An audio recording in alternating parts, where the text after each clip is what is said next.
Cocktail എന്ന് പറഞ്ഞ കഷായം എടുത്ത് വെച്ചേക്കുന്ന ഫീലാണ് കിട്ടിയത്. ഫസ്റ്റ് സിനിമ അത്യാവശ്യം നല്ല രസമായിരുന്നു. ആ സേഫ് അലി ഖാനും മറ്റേ ദീപിക പദുക്കോൺ അവരൊക്കെ ഇതൊരുമാതിരി എന്നതൊരു ഫോഴ്സ്ഡ് ആയിട്ട് അതായത് കുറെ സെക്കൻഡ് ഹാഫിൽ കുറെ ഇമോഷൻ കൺവേ ചെയ്യാൻ ശ്രമിച്ചിട്ടുണ്ട്, ഒന്നും ഏറ്റിട്ടില്ല. ഇനി ഒട്ടും വർക്കായില്ല, അവരാതായിട്ടാണ് എനിക്ക് തോന്നിയത്. നല്ലപോലെ എടുത്തു വെച്ചിട്ടുണ്ട്, മേക്കിംഗ് കിടിലുമാണ്, നല്ല വിഷ്വൽസ് ആണ്, ആ വിദേശമൊക്കെ നല്ലപോലെ കാണിച്ചിട്ടുണ്ട്. പക്ഷെ സിനിമ ഭയങ്കര വീക്ക് ആയിട്ടുണ്ട്. സൂപ്പർ പക്ക ഒരു ആക്ഷൻ മൂവിയാണോ അതോ ഇതൊരു റൊമാൻറ്റിക് മൂവി? കോക്ടെയിൽ 1-നെക്കാളും കൊള്ളാമോ?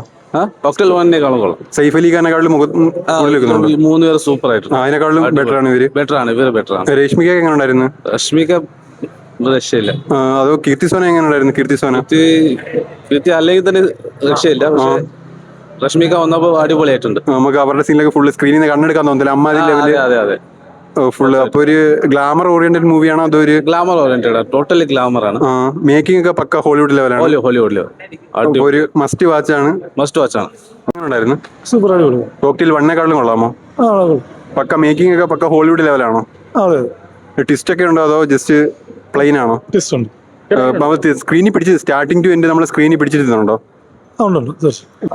തുടക്കം മുതല് നന്നായി തന്നെ ഇരുന്നു, കൊള്ളാം സിനിമ. തുടക്കം ഇന്റർവെല്ലും ഭയങ്കര സിനിമയായിരുന്നു. ഇന്റർവെല്ലിൽ ഒരു കണ്ടന്റ് ഇരിക്കാൻ തോന്നി. അടിപൊളി. കോക്ടെയിൽ 1-നെക്കാളും കൊള്ളാൻ പറ്റൂ? അതിനെക്കാട്ട് ബെസ്റ്റ് സിനിമ തന്നെയാണ്. സൈഫ് അലി ഖാനൊക്കെ 1 ചെയ്തതിനെക്കാളും 2 നന്നായിട്ട്, കാരണം നമ്മളെ ഇരുത്തി കാണേണ്ടി വന്നു. സിനിമ ഇരുന്ന് കണ്ട് എണിച്ചു പോകാൻ തോന്നിയില്ല, അത്രയും നല്ല സിനിമ. ഒരു നിമിഷം പോലും സ്ക്രീനിൽ നിന്ന് കണ്ണെടുക്കാൻ തോന്നില്ല. അത് കുറെ വിദേശ രംഗങ്ങളെല്ലാം നന്നായിട്ട് തന്നെ എടുത്തിട്ടുണ്ട്. തുടക്കം തന്നെ നമ്മളെ ഇംപ്രസ് ചെയ്യുന്ന രീതി തന്നെയാണ്. ഒരു ഹോളിവുഡ് ലെവൽ മേക്കിംഗ് ആണ്. ഹോളിവുഡ് അതെ നന്നായിട്ടുണ്ട് സിനിമ, അടിപൊളി.